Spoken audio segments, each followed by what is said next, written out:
Ahora mismo, mientras me escuchas, hay una llama dentro de ti.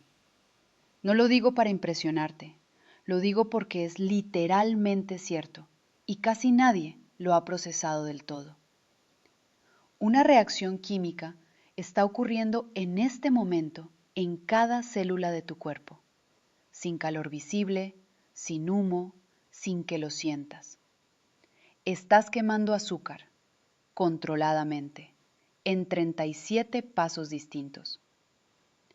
Una vela libera la misma energía que tus células procesan, pero la vela lo hace todo de una vez, sin orden, en un segundo.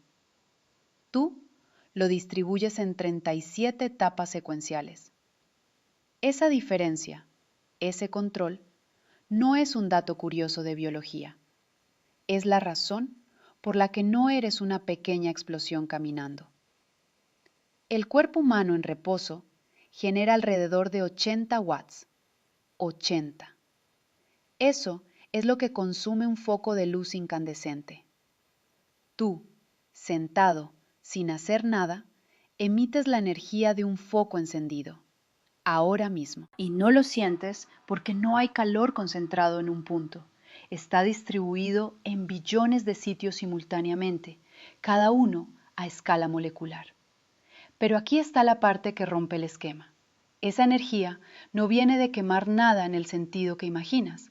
Viene de mover partículas cargadas, protones, a través de una membrana tan delgada que ni siquiera tiene nombre en la escala humana. Y el mecanismo que lo hace es, sin exageración, el motor más pequeño que existe en el universo conocido. Gira, literalmente gira, dentro de ti, en este momento. Eso no es una metáfora. Llegaremos a los números. Bien, antes de llegar a lo que realmente ocurre, tenemos que desmantelar lo que crees que ya sabes. Porque lo sabes. Todos lo saben. Los alimentos entran, el cuerpo los procesa, produce ATP y el ATP da energía a las células. Lo aprendiste en algún momento entre los 12 y los 16 años. Está en todos los libros. Es correcto, de la misma forma en que es correcto decir que los aviones vuelan porque tienen alas. Técnicamente verdadero, explicativamente un callejón sin salida. El ATP no es una batería. Eso es lo primero que hay que corregir. Una batería almacena energía. Puedes tener una batería llena, media llena, casi vacía. El ATP no funciona así. Es más parecido, y aquí voy a usar una analogía que puede parecer extraña, pero es la más precisa que conozco, a un resorte industrial en una línea de manufactura. Se comprime, se dispara y tiene que volver a comprimirse de inmediato para seguir siendo útil. No hay inventario, no hay almacén, solo producción continua. ¿Cuánto ATP tienes en el cuerpo en este momento? Aproximadamente 250 gramos. Eso es menos que una taza de azúcar. Pero en un día de actividad normal, tu cuerpo procesa en ATP el equivalente a tu peso corporal completo. Si pesas 70 kilogramos, fabricas y reciclas 70 kilogramos de ATP al día. Cada molécula individual de ATP se recicla entre 500 y 750 veces. Eso no es almacenamiento. Es una fábrica que nunca cierra, que no tiene bodega, que produce exactamente lo que se necesita en el momento en que se necesita y que si se detiene 10 segundos en las células más demandantes, las neuronas, el corazón, el sistema falla. Entonces, si el ATP no es la respuesta real, ¿qué es? El protagonista verdadero de tu energía celular no tiene nombre en el vocabulario cotidiano. Se llama gradiente electroquímico. Y para entender qué es, hay que entrar a la mitocondria. La mitocondria tiene dos membranas. La exterior es relativamente simple. La interior, la que importa, está plegada sobre sí misma en estructuras llamadas crestas, maximizando su superficie en un espacio mínimo. Imagina una hoja de papel que alguien arrugó con cuidado hasta meter en una cápsula del tamaño de una bacteria.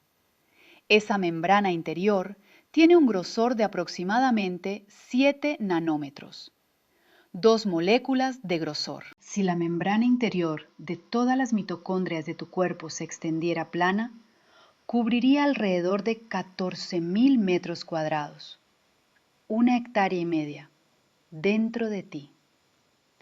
A un lado de esa membrana, el espacio entre las dos membranas, hay una acumulación de protones cargados positivamente en alta concentración. Al otro lado, dentro de la membrana, hay menos. Esa diferencia de concentración, esa asimetría, es exactamente como el agua detrás de una presa. No hace nada hasta que encuentras una salida controlada. Y la salida controlada es una proteína. La proteína se llama ATP sintasa. Y aquí es donde, si no lo has visto antes, vas a necesitar un momento. La ATP sintasa es un motor de rotación, no una metáfora de motor, un motor real, con partes que se mueven mecánicamente. Tiene un rotor, tiene un estator, tiene un eje.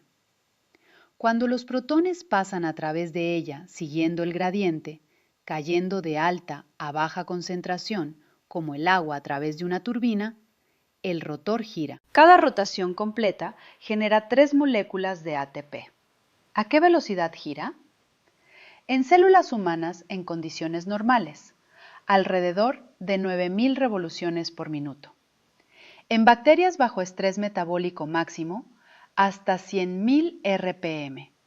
Para contexto, el motor de un auto de Fórmula 1 llega a 15.000 RPM antes de que el reglamento lo limite.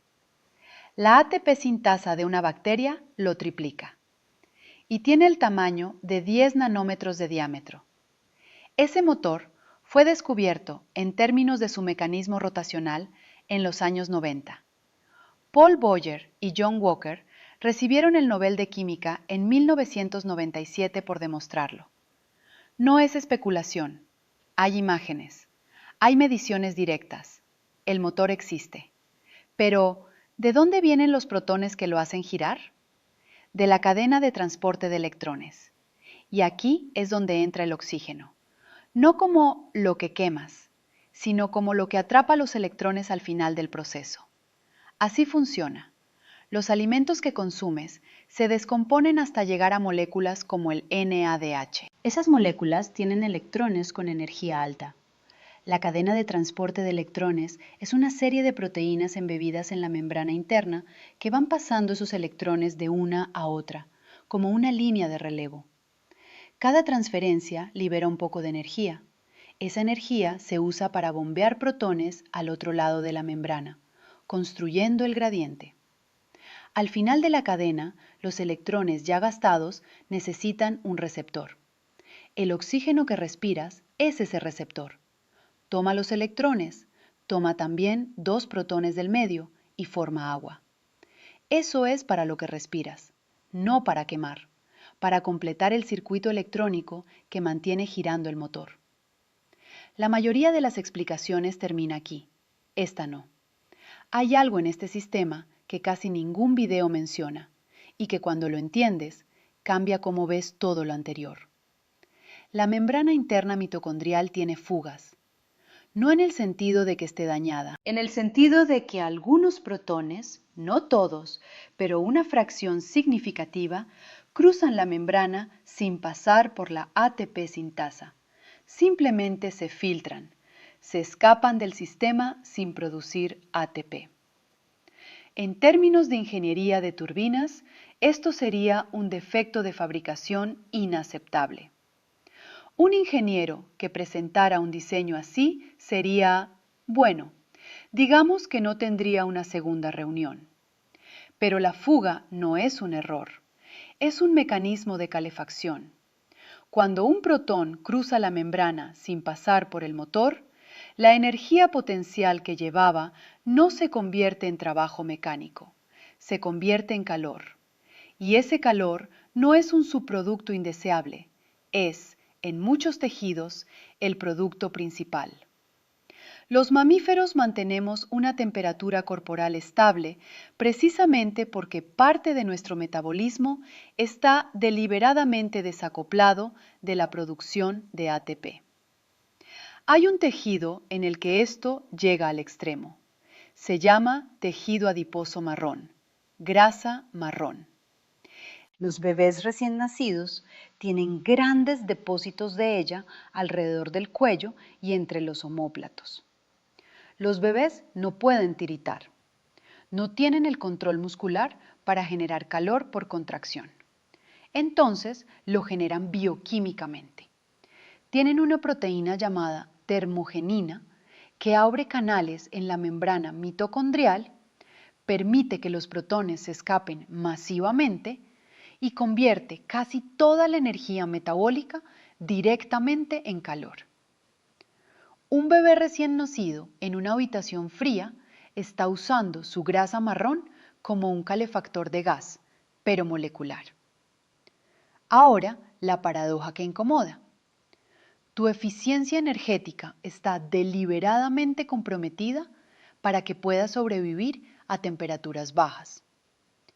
Si fueras termodinámicamente más eficiente, si cada protón pasara por la ATP sintasa, producirías más ATP, pero no podrías mantener tu temperatura. Morirías de hipotermia con las células perfectamente abastecidas de energía. Eso significa que la ineficiencia del sistema no es un defecto que la evolución no pudo corregir. Es una solución de ingeniería a un problema de termorregulación. El sistema deliberadamente desperdicia energía para generar calor. ¿Cuánta energía se pierde así? Aquí es donde la ciencia se vuelve honesta sobre sus límites. Las estimaciones varían. En hepatocitos, células del hígado, la fuga de protones puede representar entre el 20 y el 30% del consumo de oxígeno basal. En otros tejidos, menos. En tejido adiposo marrón activo, potencialmente más del 90%. Los números dependen de la temperatura, del estado metabólico, del tipo celular, de variables que todavía estamos aprendiendo a medir. La eficiencia real de la mitocondria humana no tiene un número único, tiene un rango, y el rango es más amplio de lo que la mayoría de los textos de fisiología admiten. Y eso significa que cuando alguien dice la mitocondria convierte energía con X% de eficiencia, está simplificando hasta el punto de ser impreciso. Lo que tiene es una eficiencia variable, dependiente del contexto, con fugas controladas que sirven propósitos que no son producción de ATP. Siéntate en eso un momento. La fábrica de energía de tu célula es ineficiente por diseño y la cantidad de ineficiencia cambia según lo que necesitas en cada momento. Hay una segunda capa debajo de todo esto y conecta con algo que no esperabas que apareciera en un video sobre metabolismo. La ATP sintasa gira, ya lo establecimos, pero la dirección en que gira no es trivial. El rotor de la ATP sintasa en todos los organismos vivos gira en la misma dirección, en el sentido de las agujas del reloj visto desde un extremo específico. Esta consistencia no es un accidente.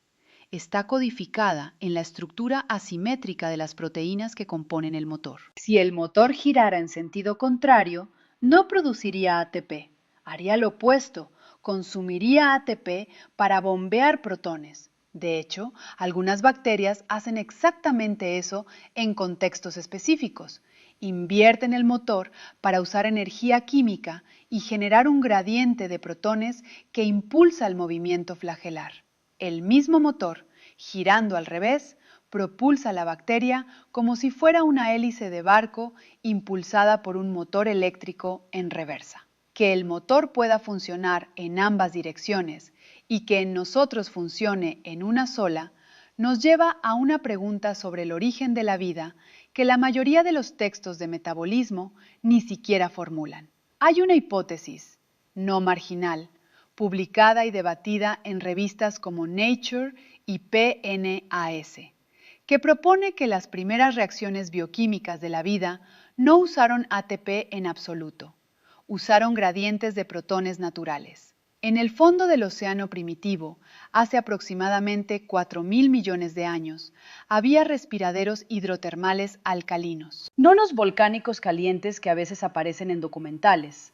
Estos eran estructuras porosas de roca, con temperatura moderada y con un gradiente de pH natural entre el agua del océano y el fluido del interior de la roca.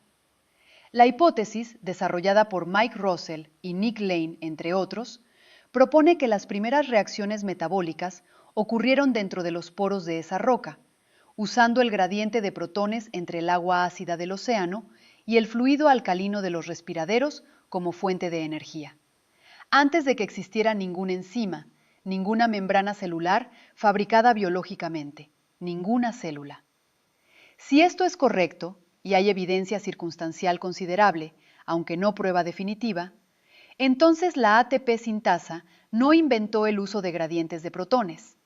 Evolucionó para capturar un proceso que ya ocurría en la química inorgánica del planeta. La vida no diseñó el mecanismo, lo encontró. Lo tomó prestado de la geología y lo perfeccionó durante 4.000 millones de años. Cada vez que la ATP sintasa gira dentro de ti, está ejecutando una variación de algo que la roca del fondo del océano primitivo hacía antes de que existiera cualquier organismo. Eso no es metáfora, es la hipótesis científica más coherente que tenemos sobre el origen de esa reacción. La mayoría de los videos sobre metabolismo nunca llegan aquí. Aquí es exactamente donde hay que estar. Hay dos preguntas que la ciencia no puede responder todavía. No en el sentido de que sean difíciles, en el sentido de que no hay consenso, no hay mecanismo establecido, hay datos contradictorios. La primera, ¿por qué la ATP sintasa gira en esa dirección y no en la opuesta? La respuesta inmediata es que la dirección está determinada por la estructura de las proteínas. Pero, ¿por qué las proteínas tienen esa estructura y no su imagen especular? Eso conecta con uno de los problemas no resueltos más antiguos de la biología molecular, la homoquiralidad. Todos los aminoácidos en todos los organismos vivos son levógiros, giran la luz polarizada hacia la izquierda. Todos, sin excepción. No hay ningún organismo vivo que use aminoácidos dextrógiros. ¿Por qué? No sabemos. Hay hipótesis que involucran la luz ultravioleta circularmente polarizada del espacio o asimetrías en reacciones prebióticas o simple azar que se fijó en el ancestro común. Ninguna tiene prueba definitiva. La quiralidad del motor que genera tu energía es un misterio sin resolver que apunta directamente al origen de la vida como problema abierto. La segunda pregunta es más especulativa, pero está siendo investigada por personas serias. ¿Podría el gradiente de protones tener algún rol en los estados mentales? Esto puede sonar como el tipo de cosa que aparece en libros de autoayuda mal documentados. No lo es. Hay biofísicos con credenciales publicando en revistas revisadas por pares que están investigando si las fluctuaciones en el potencial de membrana mitocondrial en neuronas podrían correlacionar con estados de conciencia. No es una teoría establecida, es una pregunta abierta. Pero es una pregunta que toma en serio que las mitocondrias en neuronas no son iguales a las mitocondrias en células del hígado.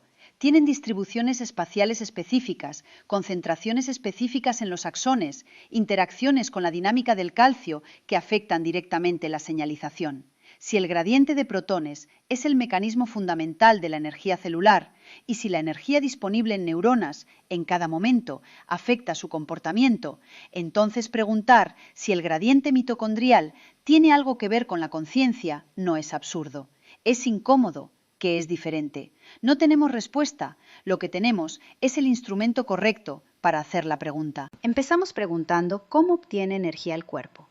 Esa pregunta, resulta, estaba mal formulada desde el principio. Tu cuerpo no obtiene energía, no la recolecta, ni la almacena, ni la consume, como si fuera un recurso que se acumula y se gasta.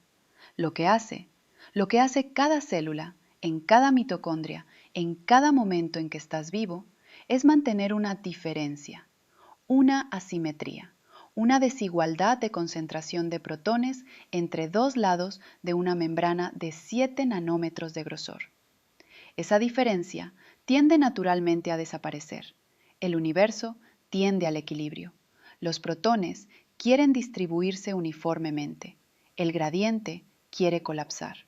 Y tu cuerpo continuamente gasta energía en reconstruirlo antes de que colapse del todo, usando la energía que ya liberó su propio colapso controlado para construir el siguiente ciclo. Es un sistema que se alimenta a sí mismo mientras existe y que colapsa en el instante en que se interrumpe. Las fugas de protones que mencionamos no son imperfecciones de ese sistema, son la razón por la que tienes temperatura corporal. Son la razón por la que un bebé recién nacido sobrevive a su primera noche. Son el precio calculado que el sistema paga para existir en un cuerpo que necesita calor. El motor que produce tu ATP no fue diseñado por la biología. Fue heredado de la química de un planeta que no tenía vida todavía. Tiene 4.000 millones de años de historia, primero en la roca, luego en membranas, luego en células, luego en organismos, luego en ti. Gira ahora mismo, en este momento, en las células de tu corazón, de tu cerebro, de los músculos que sostienen tu postura mientras lees esto. La energía no está en las moléculas de glucosa que comiste esta mañana. La energía está en la diferencia que esas moléculas ayudan a mantener, en la asimetría, en el desequilibrio sostenido. Estás vivo porque momento a momento logras no llegar al equilibrio. El equilibrio, en biología, tiene otro nombre.